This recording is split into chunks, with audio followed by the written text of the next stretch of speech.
Good morning, guys. Hello. Good Hello. morning. What's up? Good- Good. This is awesome. Yeah. I love you guys. Yeah. Yeah, we are very excited to talk to you. Awesome. Awesome. Okay. Let's do this. So, Vrushali, you were a uh, table tennis player as a kid. Oh, yes, yeah. Danish, you were a poet. Um, as a kid, nothing. Yeah, everything is in adulthood. But Okay. yeah, Awesome. Yeah. Okay.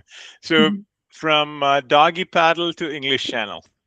Yes. yeah, that's Vrushali's So, story. Yeah. you both are engineers. Uh, you made a significant progress from almost drowning to Yeah. getting across the channel. One of you have done it. Okay, Danish, it'll be your turn soon. Okay.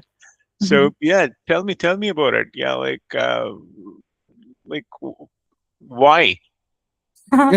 Yeah, I think when we started, we did not think about crossing the channel. So my main motivation to learn to swim was after that drowning incident. We went Hmm. on a picnic to Chunchi Falls, which is on the outskirts of Bangalore, and so the waterfall was like 20 meters away from the shore, from the land, and we just Okay. had to like cross that 20-meter stretch and to sit under the falls and chill. And it took me some 10-15 minutes to like doggy paddle and struggle to cross that 20 meters. And then somehow I reached the other side, and on the way back I got very tired, very exhausted, and then there was this one rock in the middle, and I thought I'll just rest on it for a bit and then I'll continue. And obviously, it was in the middle of the water, there was algae on it. So, as soon as I tried to rest on it, my hand slipped and then I went under. And when you go under the water, you start panicking, and that makes you drown even further. And then that incident just made me feel so silly. Like, if I knew I was not comfortable in the water, why did I have to go in the first place? And like, that was my main goal was just to learn enough swimming to come back and cross this 20-meter comfortably and go back so that Okay. I don't feel so helpless in the water anymore. But then I'm sorry. I'm laughing. It's not funny, but yeah, no. It's escalated. Yeah. Because then after that we sort of watched like Instagram is a beautiful thing sometimes because you come across all these with like inspirations of things that you want to do. So we watched these videos of some other free divers and scuba divers like watching beautiful things underwater, and we were like, "Ki, I wish we could also do that." And that was another sort of a thing. Ki, in order to do scuba diving, you need to learn 200 meters of swimming. So then okay. the goal went from 20 meters to 200 meters. Ki, now I want to learn it 200 meters swimming. And then I think the turning point was sort of on our honeymoon in Maldives. In 2021, we went on a honeymoon, and then at that time we were doing some water sports, like just jet skiing, paddle boarding, and stuff. And then we were supposed to go snorkeling, and the coach, the lifeguard, sort of asked us, "Do you want a life jacket?" And then we were like, "Obviously, I mean, how can you go into the deep waters without a life jacket?" And then there were these young kids who were just jumping off the pier, like 12, 13-year-old European kids, and they were just like having fun in the deep waters. They were free diving. And then we were like, that is the goal, to like be so comfortable in the water that you can just jump off anywhere and be comfortable. So then sort of these two, three things came together, and we were like, "Okay, swimming, so now we have to learn." Okay. Okay. So you wanted to be comfortable in water, and then you chose to swim across the English Channel. Okay. Yeah, So we came circle from it's comfortable in water. Again, lots of discomfort in this water. exactly, you know what? That's exactly what I was trying to get to. Okay, are you really comfortable in the channel? Okay, how much? So, you guys have spoken about like being in nature. You guys have like have this adventure streak and everything. But what was the connection between you guys to become partners? Yeah. Yeah. I'll let Danish actually talk this time. Okay. So, I mean, it was just, I think, Mhm. I was usually the adventurous, aka foolhardy one. Uh-huh. Who was always like, going off. I have always had a streak for, adventure and nature and all that. Uh-huh. So even our first date, I was like, why do you want to do like a boring dinner thing? Let me take you to. That's where the drowning incident happened. Okay. My God. Yeah. So it's always been like that, and Uh-huh. I had anticipated that she would be like, this guy's a loose cannon, a Okay. maverick, and this is too much. But she took it. She was like, she took it upon herself that no, I will learn swimming. This was my fault and all that. I was like, okay, whew, wash my hands off. But mainly it was like, okay, let's. I found someone who is willing to learn together, explore Okay. together, Very good. and play Very good. together, rather than Mhm. saying that these experiences are not for me. Mhm. Saying that what do I need to learn to gain access to these experiences. So Okay. that mindset sort of resonated, and So that's when awesome. So you guys both grew up in Vrushali. Did you? Mumbai. You're from Goa, Mumbai. I'm from Mumbai. Mumbai, and sorry, yeah, I'm not something wrong with the audio. Oh, just a minute. Gujarat. You're from Gujarat, okay, yeah. And then did you guys meet in BITS Pilani or No, different no, no. school? In Bangalore. She was in BITS Goa campus. I was in the BITS Pilani Pilani campus. campus. Okay, very good, awesome. Yeah, good schools, yeah. And Yeah. like, when did you guys move to Bangalore, and what was the journey like? Yeah. So Yeah. Vrushali. No, so Bangalore, I think, happened right after college. Okay. Like every other IT Mhm. student goes to, like every engineer comes for an IT job in Bangalore. Okay. So both of us sort of moved from college to Bangalore. I came in 2016, he came in 2017. And yeah, Okay. I've been here ever since. Way to go. Very good. Very good. Okay. And then before you met each other, like, did you guys do anything? Were you playing table tennis? Were you doing anything, Danish? I was just trying to figure out adulting. I Hmm. wasn't really. Hmm. But slowly I had a plan to sort of, okay, I want to do music in some form. I want to keep Hmm. writing. I Hmm. want to keep hiking, trekking. Hmm. So I was just carving out time for myself, and I Hmm. wasn't sure how to put everything together, like job, bills, these passions, and all of that. So I was Okay. figuring all. Okay. And Vrushali? So I used to play table tennis sort of competitively till 10th, 11th standard. Boards and IIT preparation and everything that Hmm. stopped the game. But then when I went to college, I started a little bit. When I came to Bangalore, there is a very rich corporate culture here. So there are these matches that happen every weekend. So for Hmm. the first 1 or 2 years, I played in those corporate matches, tournaments. But then after that, it became very monotonous because there are the same 10-12 players who play every other weekend, and then you compete Hmm. between the same players. Somebody gets gold, somebody gets silver, and Okay. we did not have enough time at our hand to actually play competitively at states and nationals anymore. So Okay. that sort of, like, you enjoy growth, you enjoy like getting better at something. So I was not getting that from table tennis. Nice. And Nice. then Okay. triathlons and swimming, that there we had like immense growth potential because we were like complete noobs. Okay. So yeah, sort of Well, awesome. Yeah, you made a great point. I mean, yeah, like living in Bangalore. I mean, unfortunately, the Bangalore that I saw was very different. The India that I lived was very different. So having I'm thinking you guys have a very demanding job, right? Yeah. Between 20, you guys took on this adventure path in 2022, yes, right? 22. In 4 years, you packed up so many things. Work, we'll come to bills later. Between work and training, learning to swim, and like, how did you guys do that? Yeah, like, yeah. Mhm. Yeah, I think one thing that helped was that both of us are not very social animals. So we didn't have a lot of family, and we are very lucky that we did not have a lot of family responsibilities and commitments that way. Like Mhm. both of our parents, they are like, they take care of themselves, and financially, physically, they are pretty fit by themselves. Okay. So there's not a lot of responsibility and commitment from that nature. So we are free to do whatever we feel like. And Mhm. socially, we did not have that much social commitment, or we did not prioritize it that much to sort of hang out with friends, because that does take up quite a lot of time.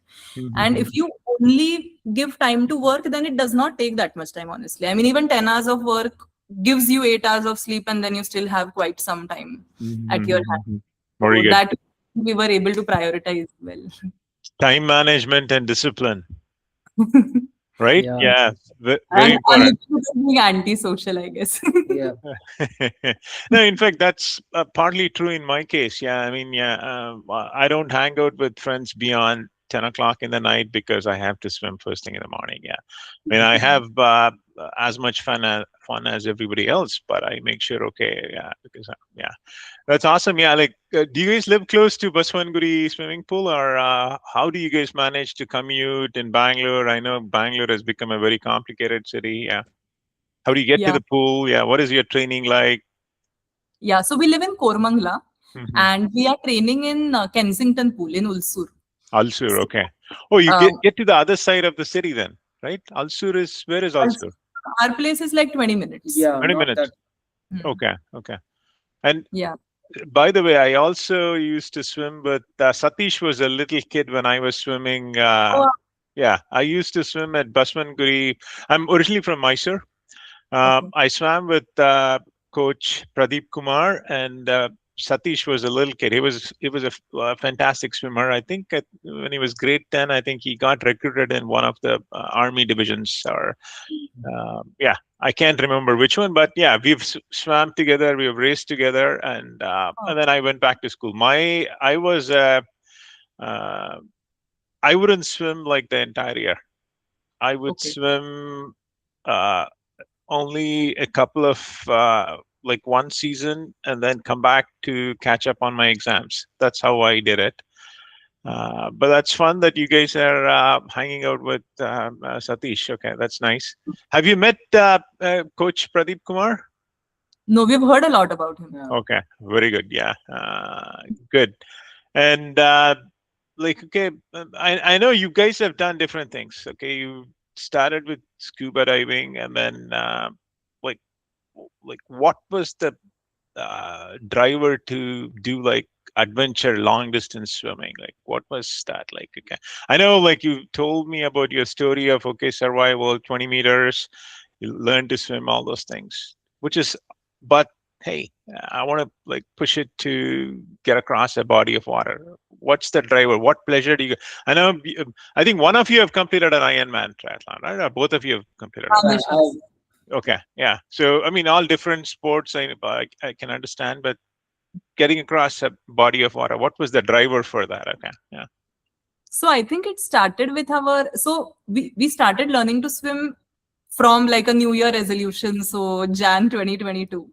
Okay. And we used to go right before our office. So we were working in USR, so my office started from 12. So I used to Mhm. swim 10:30 to 11:30, something like that. Okay. And I had a personal coach at that time in a swimming pool right next to my office. So I got time to swim 5 days a week. So that sort Okay. of gives you a lot of swim time. Time in the And water. exactly. And because of that, just within 6 months, like by June 2022, I was able to swim 1 kilometer nonstop in the pool. And Right. that to me felt like a superpower. I mean, to swim like a kilometer in the pool, like not counting in laps, that felt Mhm. like fantastic. And then I was like, "Ki, now I have to do something with this." Mhm. So, and he was a very good runner, very good cyclist. So we Mhm. thought how to, like, now that I'm able to swim longer, you're cycling, you're running, what to do. So then we thought, okay, chalo, triathlon, let's do triathlons.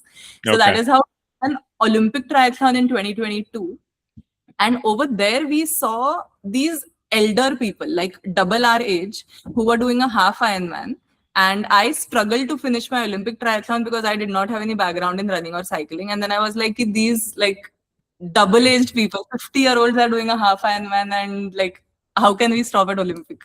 So like just being in those circles sort of helps you that much. Very So nice. like Yeah. right when we decided next year we have to do a half Ironman, then we got into like swimming circles, and then we saw people are swimming from Sri Lanka to India, from England to Mhm. France, and then we were like, wow, like there is so much to do. So just Okay. like being in circles helps. Okay. Now, I mean, yeah, like hanging out with all the wrong people is what I say. Yeah. Okay. Yeah. Yeah. Like, but like, I mean, yeah, I know you've mastered swimming, but what's the Is it just because okay another person did it? It's just because a friend did it, or like why? Like because in the middle of the ocean, there has to be a purpose to not get out of the water in the middle of the night. Like what was the driver? Like yeah. I think for me personally, it was a little bit more of self-validation, to be honest, because I started a startup right out of college. So in our final year, we raised funds, and then we were very young founders, like all college kids, we founded something. And then the first 3 years were tough. We were sort of pivoting, finding our footing. Uh, After that, so basically, I'm a founder of Pixis AI. So essentially, those 3 to 4 years of the initial struggle, that makes you question yourself a lot, because you don't really know if your decisions are wrong, if the market is wrong, if your customers are wrong. So if like what is going, like, and you just know that something is going wrong and you cannot pinpoint, and then you lose all confidence sort of in yourself. If am I doing anything right? Am I even worth doing what I'm doing? And then in that, you would want something that is more controllable, more completely me. Like if I swim well, I will finish this. If I run well, I will finish this. So like these endurance challenges are very much binary. It is like obviously there are environment, weather, external factors, but apart from that, it is completely you. And that sort of just helps to give you some level of footing that I can do something. That is how I got into endurance sports, because I needed some level of sort of self validation that am I good enough to do anything hard? And then that sort of, it takes a while to fill that hole in you. So I think that is sort of how I got into endurance sports. Tell me more about that binary description that you gave me. I have another follow-up question, but tell me about that binary description and adventure that you just mentioned. Yeah. So, I mean, in work environment in general, there are multiple factors that can determine an outcome. Like like for example, even if you're building a feature, that feature might not work because you planned it wrongly, or you sold it wrongly, you pitched it wrongly, you marketed it wrongly. There might be n number of factors because of which something does not really ship well. And obviously, you can identify the reasons for it, but then you always guess, and some factors are not in your control, some factors are in your control. And that sort of leaves you questioning, what did I do wrong at every single point in time? And sometimes like to make yourself feel better, you tell ki this was not on me, but then you always know at the bottom, like maybe something was like something I did wrongly because of which this happened, but you can't pinpoint. So I just wanted something very concrete in nature, that I mean, if I don't swim well, I won't make the cutoff. It is fully sort of, my body will do this task and I will finish this challenge. So that way, there are less, like it is more in your control. So you can enjoy the success fully, because you know that I swam from point A to point B. Nothing else sort of propelled me forward. Whereas in other cases, there are multiple, like even if you win at something, it can be because the sales team was very good at it. Maybe the product was not good enough, but somebody else sold it really well, which is why you made that much revenue. So in work environments, it is hard to completely feel the success or completely feel the failure or the lack of failure. So I don't know. I mean, I just wanted something that I could feel was fully mine. Danish, what's your take? Mine is quite different. I am more of I like being active in nature. I like zoning out and being in my own thoughts. And that's what adventure sports became for me, a sort of meditation, sort of conversations with myself and nature sort of process. And for me, win, lose, the point, reaching the finish line and all, haven't really mattered much. But yeah, that mindset has changed slightly with because I'm not so this is a lot of like delayed gratification sort of thing, right? Where you say that I'm going to invest in something that I will see the results of 2 years later. I will ramp up I will train for 2 years in general. Even with my Ironman, the plan had started from 2022, that you do an Olympic, then you do a half, then you do 3 more halves, then you ramp up to this much, then you attempt a full, see what happens. And that always feels like I have to enjoy the process. Otherwise, I cannot wait for 2 years to feel fulfilled. So maybe that's the way my mind now works, that I just enjoy the process.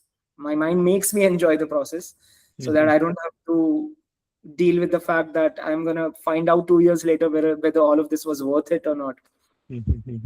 So for me, anything that I do, I'm just like, I'm so lucky I'm able to do this. People don't have, I get to choose the discomfort that I'm willing to go through. So what a privilege. I get to do this rather than I have to do this. And I know it's a coping mechanism because you're suffering, bloody suffering the whole time. But that's how I've sort of wired myself, I think. How old are you guys? 32, 31. Wow, beautiful. Yeah, a lot of wisdom. Okay. A lot of wisdom through, like, is it pain that taught you all this, or what's up? Yeah. Well, what is that trauma that caused so much maturity? Yeah, it is basically, I think we both have a very exploratory streak where we didn't give whatever was told to us or was given to us as, hey, this is a template that you have to follow. If you follow this, you'll be happy, you'll be fine. Just follow this template and you'll be all right. We both have that. There's no translation for this, but chul. There is this Hindi word called chul. We both have that chul, to that itch to be like, is there something beyond this? And this doesn't seem right. What if we do this instead? So that led us to explore a lot more, and therefore run into a lot of pain, discomfort, disappointment. But on the flip side, a lot of fulfillment, empowerment, and feeling like we unlocked new versions of ourselves that we didn't know existed. Like 2-3 years past selves would be looking at us like, how did you manage to do this? Like, you were doing this in water 3 years ago, and now you're in the middle of no man's land, like separation zones between countries, no land for miles, and you are comfortable. Not just comfortable, you are actually moving. Like, how is this possible? So that, looking back at that, makes us feel that, okay, this was worth whatever we had to go through. So it sort of sped up our maturity, I think. I hope. Awesome. No, Vrushali, I was going to touch on the same subject of things that you can control and things that you can control. That's awesome. Very well said. You mentioned about doubts at work and doubts in the middle of the ocean. How do you guys deal with that? Yeah, I want both of you to answer this. Okay. Yeah. So I think this has helped me, like, specifically swimming has helped me a lot with managing longer term projects at work. Because when you have so much time to think, there is some level of like, you feel a bit more rooted, like you are okay with pushing a little bit longer. If something is not happening in 1 hour, it's not happening in 2 hours. Similarly, you can translate that in a work environment in weeks or in months, that some things just take time. For example, English Channel, I started learning to swim in 2022 and I attempted a solo crossing in 2024, and I was quite excited. In 2 years I'll just come, I'll cross, I'll finish, I'll go move on to the next project. And then it didn't happen. And then I mean, obviously at that time I felt very heartbroken and everything, because I was still dealing with that need to feel validated thing. But then that just gave me the time and energy to keep trying longer. And then I had to invest 2 more years in order to see this through.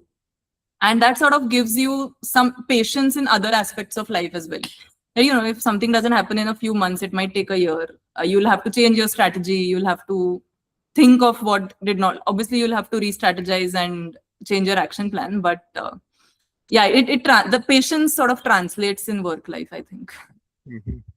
Danish? For me, the aspect of what you can control, what you cannot is Uh, so win or lose, growth is the point, right? Like you should learn something, you should experience something. You should feel like, okay, this is at this level now. I've crossed the threshold of enjoyment versus fulfillment versus pain, and I don't want to do this much. Like I will never attempt a two-way. Screw that. That sort of clarity comes with spending more time with uh, yourself and the process of what you're doing. uh, for me, that is the control part, that you can control your motivations, your training, your why, what you invoke in yourself when you're struggling, what gets you through to the other side, what keeps you going even when you think like, okay, this is beyond the point of enjoyment, and now I'm just investing, I am sacrificing.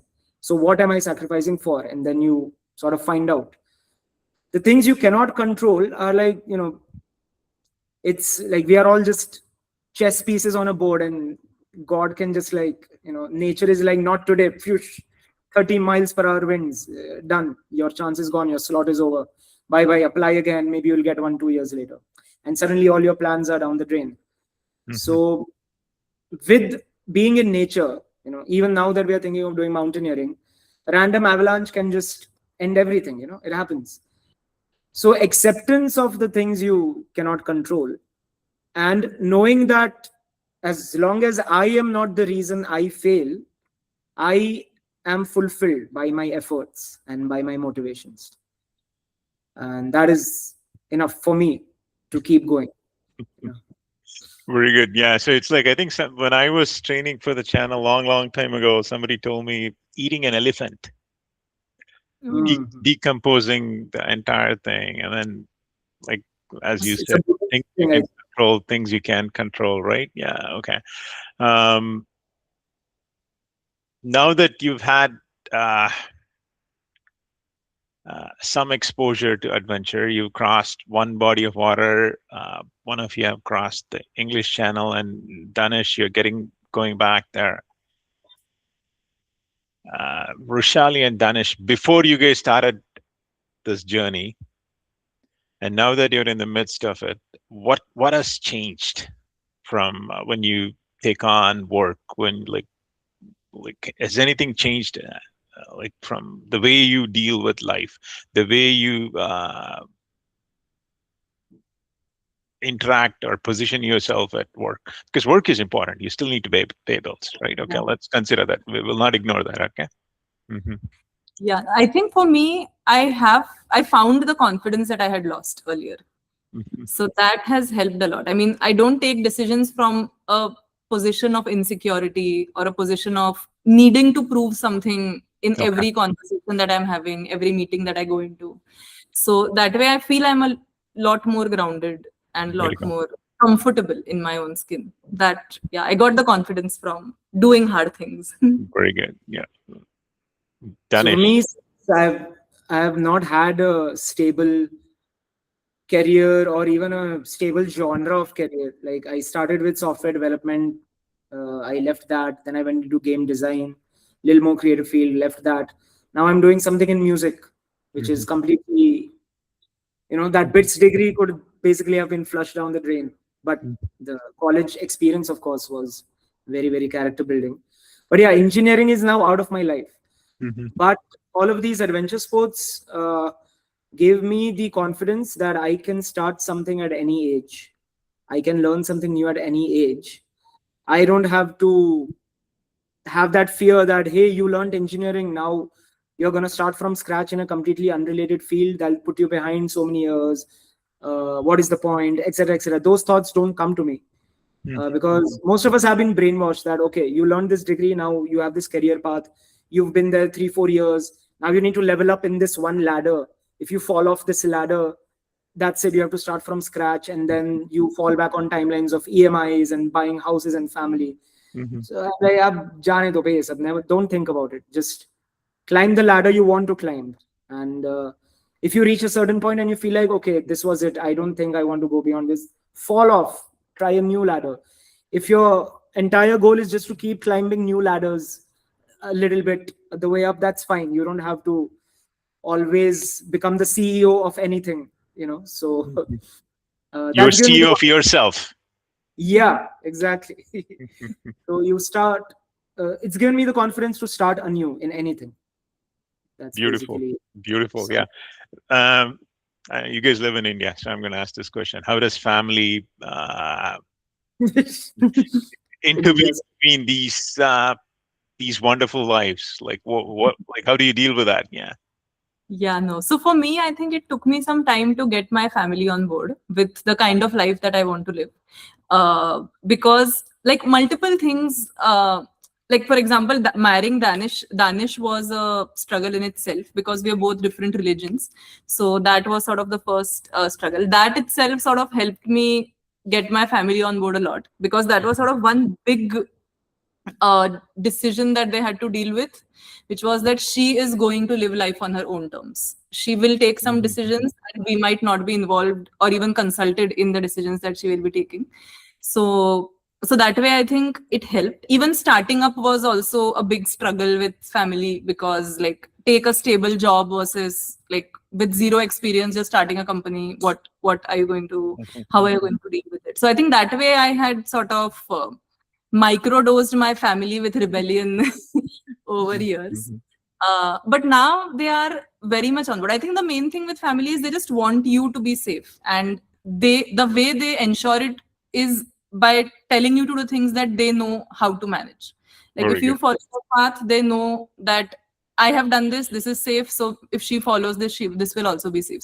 And once you prove that you can also do this and you can be happy or happier, then they get on board once they see the results. So I think that is how this has also panned out. And now surprisingly, like both my mom and dad are sort of getting more excited about fitness. Like before this, it like their dreams were ki by now I'll be grandparents, I'll be playing with my kids, my own life will be over and I'll be sort of living through my daughter and my kids. But now they are planning to live for themselves. Like my dad started running 2 years back after looking at me doing triathlons, and he has done more than a dozen half marathons. He's Very planning to good. do a full marathon next year. Nice. My mom has sort of gotten excited about climbing mountains, so we are planning to climb Girnar in November. So Mhm. I'm very happy that now they are planning to live for themselves, like Nice. looking at us doing it. Nice. So yeah, that is very rewarding. Nice. Danish. my parents have never sort of stopped me from anything. The Mhm. one thing was I wanted to become a musician right after 11th, 12th standard. Didn't want to do engineering. So then they were like, "Ki beta, it's a tough life if you want to sort of go into a creative field in India. And just get exposure first. Join engineering college, get exposed to all sorts of possibilities. And then once you have a stable job where you can pay your bills and on the go figure out everything else, then maybe you'll." That was a great decision by my parents. But they had known from then on that this guy's not gonna sort of listen much. He wants to do music, he'll figure out how to do it. Now 6 years later, Mhm. six, or if you count college, more than 10 years later, I've come back around to music as a career, even after Mhm. engineering. But I'm glad I found out, that Mhm. what I didn't like before I clung on to something that I like. So always parents have encouraged me to explore everything, be careful, be safe. But even be careful, be safe is not really it's placebos for themselves. So once they Mhm. get that, they're like, okay, fine. Now he knows uh, enough to live life on his own terms. We've Mhm. empowered him and we've set him free. The pigeon is healed and is free to fly. So that sort of a thing. Beautiful. Yeah.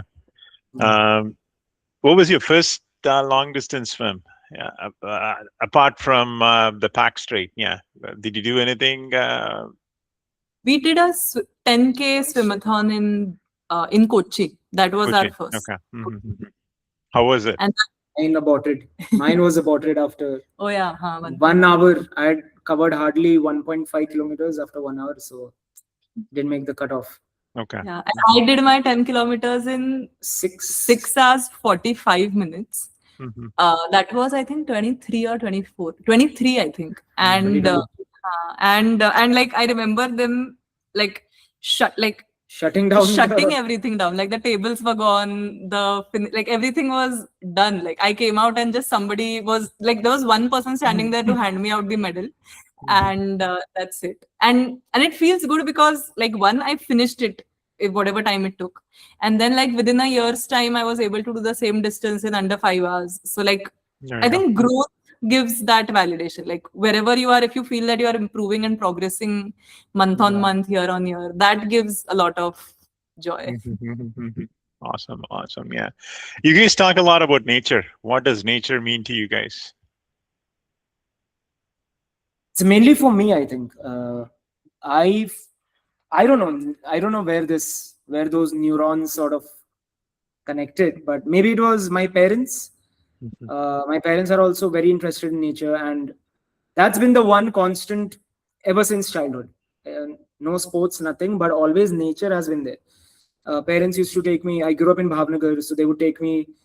They were always interested in bird watching, and mom is a botanist, so she would always point out that, hey, look at this leaf, smell this leaf, and does it remind you of something? And I was like, oh, ajwain, and then yeah, this is the ajmo, and this leaf is called something something, and they would keep feeding me these, again, microdosing, as she said. I was microdosed nature all through my life. So that sort of created this appreciation for it, and exposure always creates this. I could see the contrast between the city life and life in nature. And because I didn't mind discomfort, I didn't mind like uh, living in a tent or waking up early in the morning or having to walk to experience something. Nature was always the better option for me. Even now, I feel like, I would fare better, or I would feel better in a cleaner, like a cottage in the mountains sort of place. And that is the dream eventually. But yeah, then that's how the fascination began. So every time I see a new scenery or I'm in a new place, anything new topologically or some new plant species, animal species, I'm always interested. I'm always intrigued that, oh, let's go here, let's see this. Oh, how will this place look at sunrise? How will this look at sunset? How will this look in the winters? Very, very sort of nature nerd in that Yeah. sense. You pause and you watch. Yeah, exactly. And even when I'm doing something tough, like say trail running or swimming or everything, nature is always the thing that sort of keeps me going. It's like the aquarium that I'm in while I'm experiencing it. Because Yeah. I remember one of the toughest swims that I have done was this swim camp in Minorca by King Swimmers. So they are Yeah. essentially Kevin Murphy and all of those people. They I organize know these Kevin camps. very well. Yeah.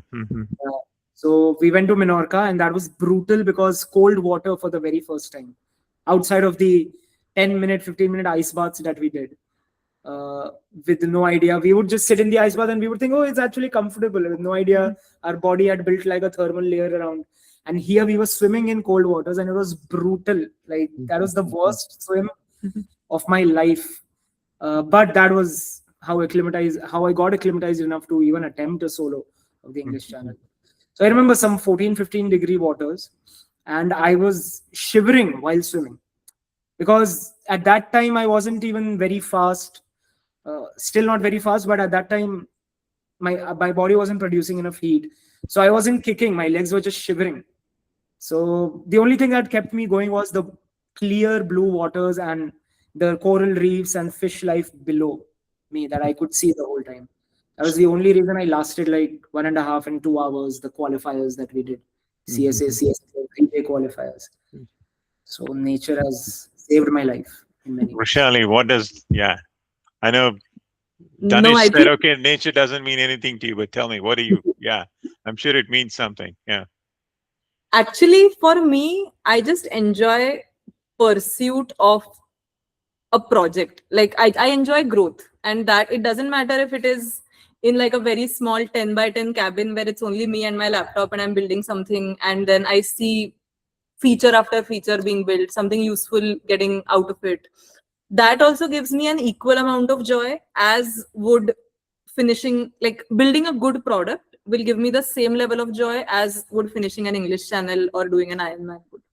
So I think for me, I like milestones. I like just seeing that I'm progressing, and then it doesn't matter in what setting, in what environment, what it is. So Yeah, I think nature is a bonus. Like you look up and you see something beautiful, it is nice. But like that's a running joke between us when he is getting excited about like this landscape versus that landscape, and I'm like, it's all shades of green. So you just have more green here than there. But I mean, sort of that's how we look at nature differently. Beautiful, beautiful. Yeah. Um, you both have had shares of success and failures and everything. What does failure mean to you guys? To me, it means a lot different than it did in 2024. Like for me, the biggest failure was the channel solo crossing that I could not do because I swam for 15 hours and then I was pulled out because I was getting drifted towards Calais. And then I tried again within a month's time and I was pulled out after 12 hours because it got very rough and it got unsafe on the boat. And then like not being able to do twice sort of gave me the confirmation that I can't do it this year. And that sort of, because otherwise no failure was absolute.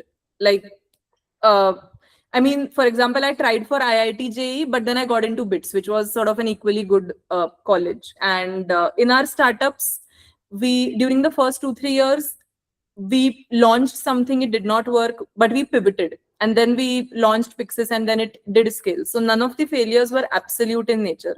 But this one felt, in that moment, it felt very absolute because like the horizon that I had in my eyes was just 3 years. It was, I started learning in 2022 and I felt like I could do in 24 and I couldn't. So it felt absolute back then. But then after that, it helped me enjoy the process. Till then, I was only about results. Like I was a ends person. Like means justify the ends, and then if that doesn't happen, then it was all not worth anything at all.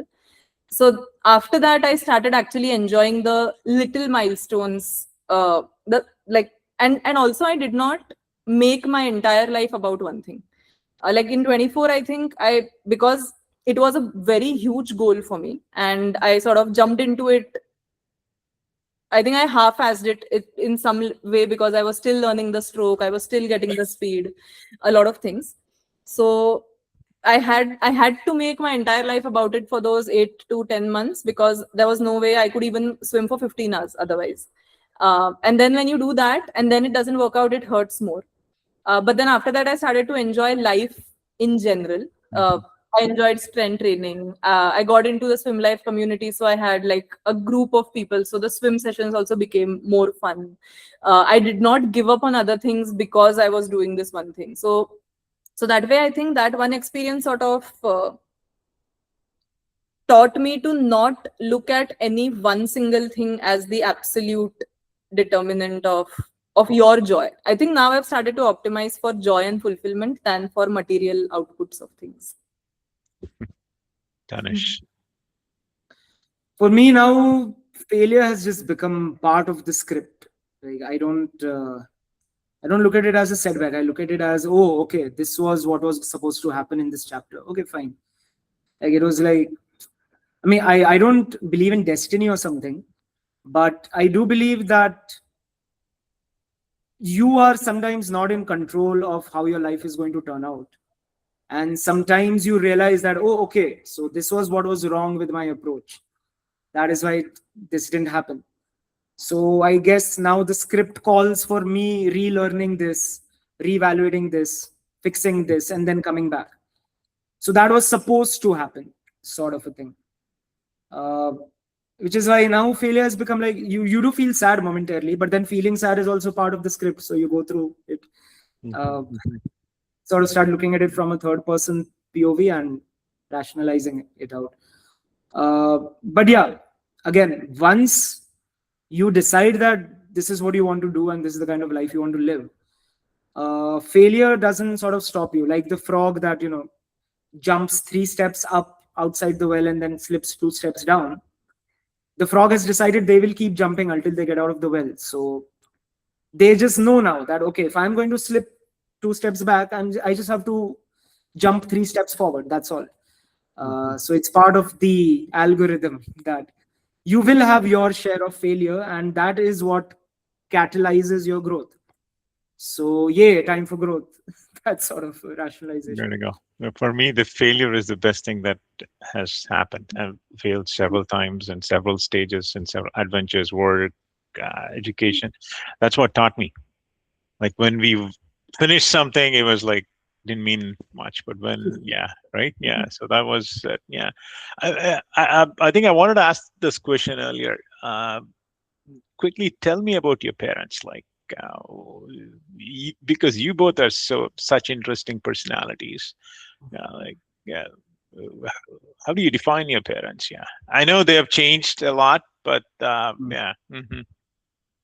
Yeah, so my mom and dad, they are both are engineers. Dad is a civil engineer, mom is an electrical engineer. Both of them are sort of the, I would say, first generation who settled down properly.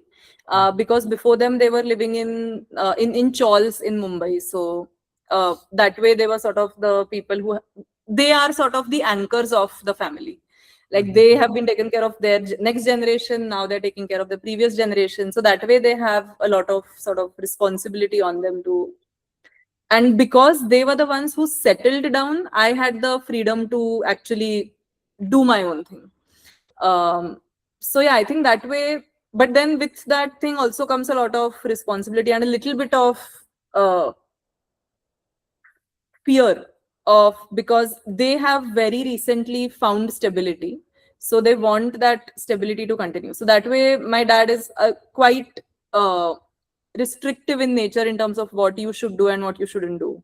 And but the good thing is that they're both very open to n- new ideas. It sometimes takes a bit longer to register, but yeah, I think Beautiful. I get where it comes from, which is why it is easier for me to be patient with them not understanding what I'm trying to say.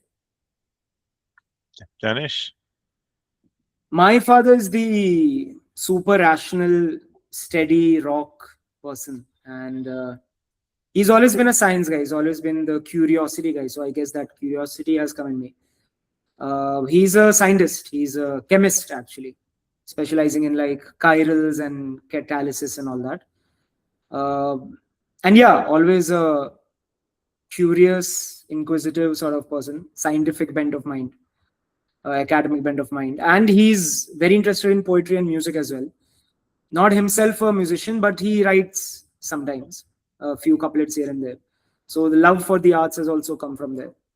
Uh, my mom also loves music and she loves singing. She can't sing, but she really loves singing, and that musical streak she's sort of passed on to me.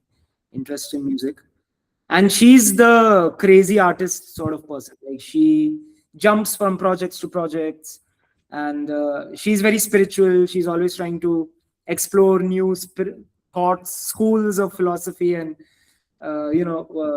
sometimes occult, and sometimes stoicism, sometimes uh, Advaita, and all of these philosophies. She just keeps exploring, and yeah, she's the hyperactive one. She always wants to be doing something. uh, joie de vivre is what my mom has a lot of. Dad is the more steady state, stoic person. He'll Nothing phases him. Just like everything is just water on stone sort of person. Those are my parents. Awesome. I have one final question. Okay. Congratulations on swimming across Pack Strait. That's awesome. Vrushali, congratulations on writing your name in White Horse. Danish, I'll be rooting for you. Okay. Yes, yes. You mentioned something. Okay. Feel like when you start training, feel the water, like get faster. Okay. Yeah, yeah. So you can do it. Okay. What is the most difficult thing that you guys have done? That's my final question. Yeah. For me, it would still be being an entrepreneur, because I don't think I have done it. I'm still in the process of doing it, and still, even now, you never know. Like it's much more challenging because there are too many variables. Like I feel swimming is the, to be very honest, I feel open water swimming is one of the safest unsafe sports you can do. I mean, like to an outsider, it might feel like there are sharks and there are jellyfish, and then you are in the sea and it is unsafe. But like to me, it felt like the safest thing because you have a boat next to you, and like whatever happens, they can pull you out. So it is not like, to me, it was never scary. I think for me, entrepreneurship is still, yeah, The most difficult thing that you've done. Okay. still doing. Yeah, for me it was the solo attempt this year. Mhm. Uh, that was the first time I had to come face to face with my limits and say that, yeah, I am not physically able right now. And I still haven't worked on my stroke enough, worked on my fundamentals enough. And I need to go back to school. And I've sort of injured this shoulder is sort of undergoing physiotherapy right now. So that was mentally sort of. Physically, I could have kept going, but I knew that the body was broken, so there was no point. But physically, I've not really, before this, failed at anything. Like, I've always been able to push and find that, oh, I can do this, crazy, and then keep going. This was the first time that the body just gave up. One arm wasn't functional at all. I was not moving, making any forward progress. So that was the first time that I was like, oh my God, okay, I have failed. I have failed. So gotta go back to the drawing board and all of that. Yeah, this would be my most difficult. Awesome. Make your training harder than the swim. Okay. Yeah, yeah. Okay. That's Awesome. Fantastic, guys. Congratulations. And I love the way you guys are living your life. And I think we'll connect again. Okay. Yeah. Good luck with everything that you guys are doing. Okay. Thank you Thank so much. It you. was wonderful talking to you. I mean, Yeah. can we know a Lots of little fun. bit more about your life? We Me? didn't get to Yeah. ask.